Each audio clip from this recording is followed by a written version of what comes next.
He was in the imperial palace, and likely wondering if the night's events had been a strange dream. But it was no dream. Julianus was emperor. It was time for the Praetorians to initiate the final phase of their brilliant plan: kick back and live like kings. But this final phase was premised on the assumption that there would be no repercussions for the double crime of murdering Pertinax and selling off the throne. This was, as you can imagine, as faulty an assumption as there has ever been in the long history of faulty assumptions. In the full light of day, the magnitude of how faulty that assumption was became all too clear. When Julianus traveled through the streets, he was hissed at and booed at by the people, who called him names and pelted him with rocks. The Senate, with swords in their faces, had agreed to honor his claim to the throne, but to a man, they now reviled Julianus and considered his residence in the imperial palace a mockery. If Pertinax's mistake had been ignoring the Praetorians, Julianus's crime was in paying them exclusive attention. Because outside the couple of thousand members of the Guard, no one else supported him. And there was a lot more men in the provincial armies than there were in the urban cohorts, if you catch my drift.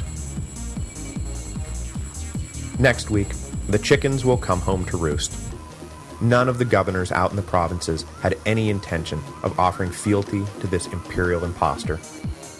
And the three most powerful, Septimius Severus in Pannonia, Claudius Albinus in Britain, and Pescennius Niger in Syria, will each further intend not only to brush aside Julianus and his ridiculous claims to the throne, but to step in and take power for themselves.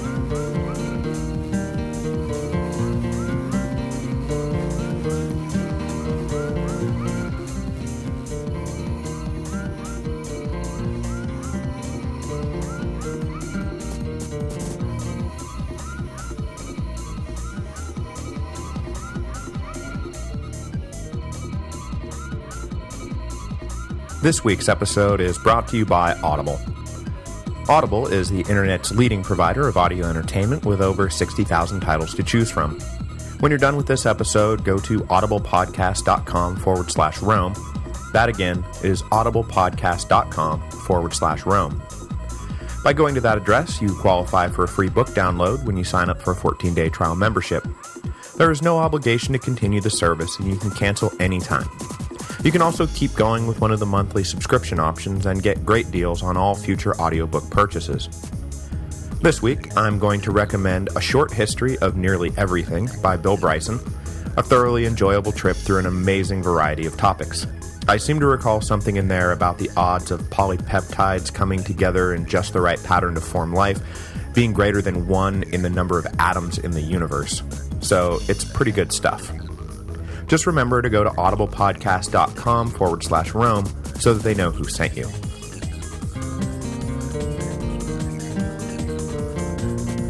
Hello, and welcome to the History of Rome. Episode 99, What Evil Have I Done? So the Praetorians had pulled off the perfect crime.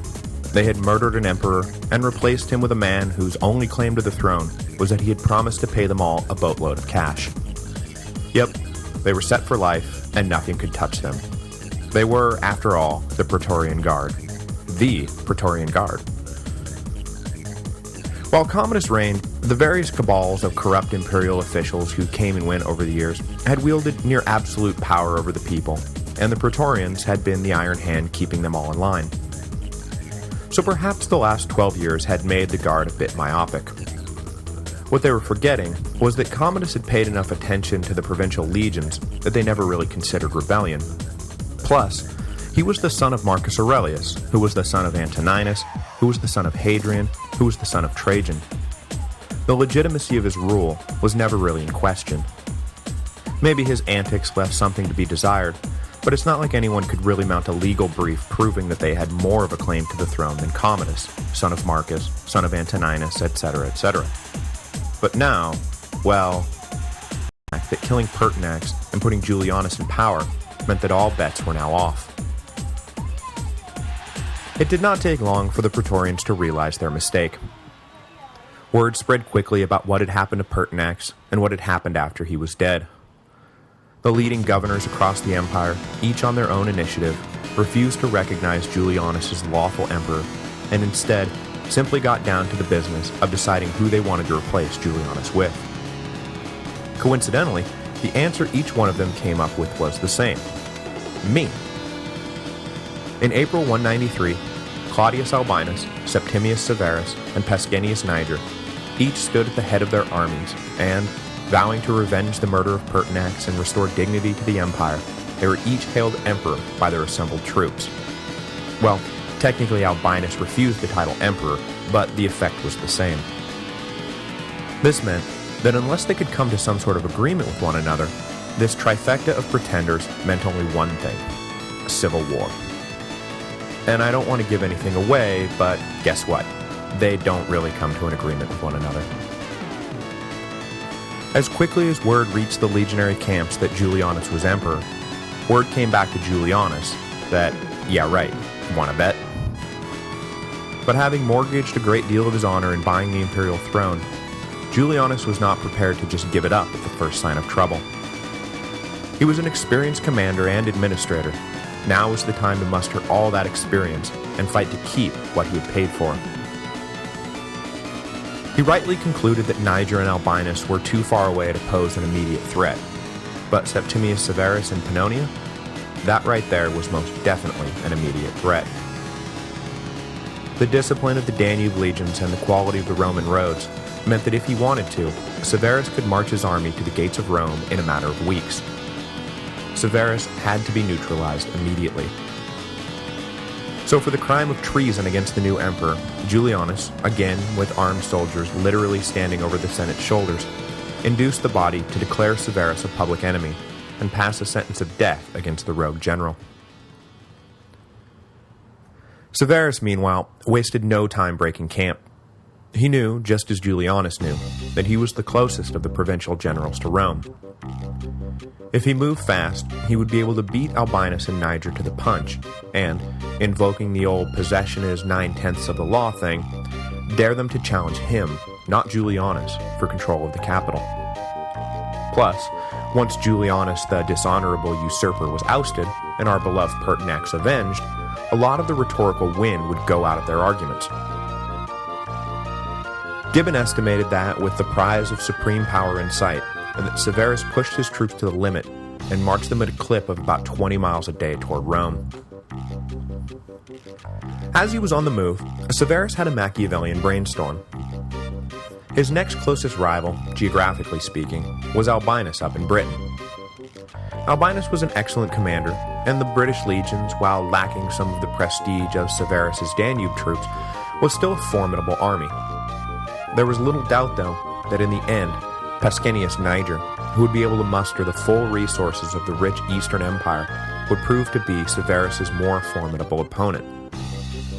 So Severus sent a note up to Albinus, who was also, by the way, the youngest of the three, promising that if Albinus backed Severus as emperor, Severus would name Albinus Caesar, effectively making him the heir apparent.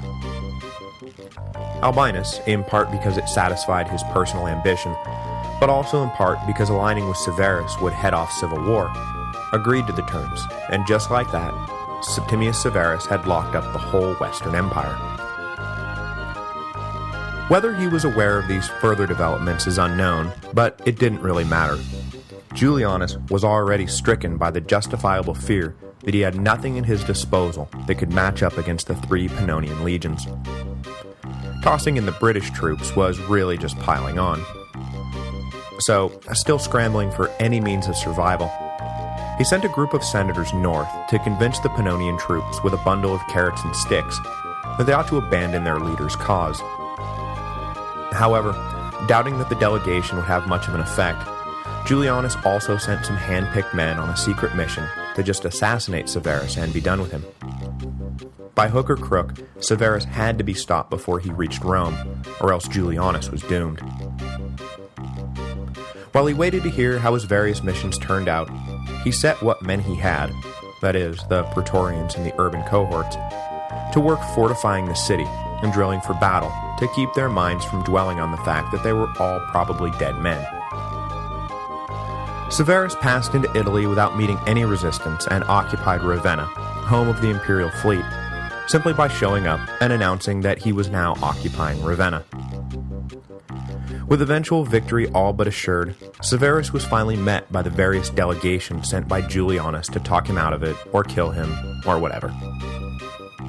The assassination squad was detected long before it got close to Severus, and failed to penetrate the general's outer circle, let alone his inner one. The senators, though, were allowed to meet the general and make their case. Far from convincing Severus to abandon his cause or the troops to abandon Severus, the group heard what Severus had to say, namely that Julianus did not stand a chance and that he was about to become emperor. They immediately switched sides. The desperate Julianus then ordered a token force north to try to halt the incoming Pannonian legions, but they were brushed aside with hardly a fight. The only notable thing about the skirmish is that it was the first time Romans had fought Romans in 124 years. It would not, by any means, be the last. As he continued south, towns and cities threw their doors open to Severus and hailed him emperor. So not only had Julianus failed to stop Severus, but his rival was picking up steam and shrouding himself in something of an aura of inevitability. Panicked, Julianus sent a message north to his rival, declaring that he would be open to discussing some sort of power-sharing agreement. But Severus knew what the score was, and he flatly rejected the offer. He stopped about 7 and prepared for his final march on the city. He didn't want to take it by force, though. After all, he was about to have to lead these people, and if he wanted to stay in office longer than Julianus, he couldn't kick things off by making a bloody mess of the capital. So he opened negotiations to isolate Julianus and remove him from power peacefully. He started by informing the Praetorians that they would not be punished if they agreed to hand over the men who had killed Pertinax. After about 17 seconds of debate, they agreed to the terms and delivered Letus and the others to Severus's men. Not a man to beat around the bush, Severus had them all killed immediately. This show of murderous resolve convinced all the men surrounding Julianus that the time to abandon the doomed foe emperor was right about now. The Praetorians informed the Senate that they no longer supported Julianus, and on June 1st, the Senate responded by declaring Severus the lawful emperor and Julianus an enemy of the state. The exact circumstances of Julianus's fate are variously told, but the most common version is that the defrocked Julianus, now left miserably alone in the palace, was apprehended by a company of soldiers, marched into a private chamber, and beheaded. His last words were recorded as the pitiful, but not entirely unjustified plea, "What evil have I done? Whom have I killed?" He was either 56 or 58 years old, and had ruled Rome for a grand total of 66 days. With Julianus deposed and both the Senate and Praetorians declaring him their sovereign, Septimius Severus became emperor of the Roman Empire. His claim to power was not totally secure, and there was still much to be done, but I don't think I'm giving anything away when I say that he will successfully outmaneuver his rivals, and in the process, found a new imperial dynasty that will rule Rome more or less uninterrupted for the next 42 years. It was, when you get right down to it, quite a feat for an obscure half-Punic, half-Roman equite from Libya. Lucius Septimius Severus had been born in 145 in the province of Africa, right at the beginning of the golden age of Antoninus. His father was a native, though thoroughly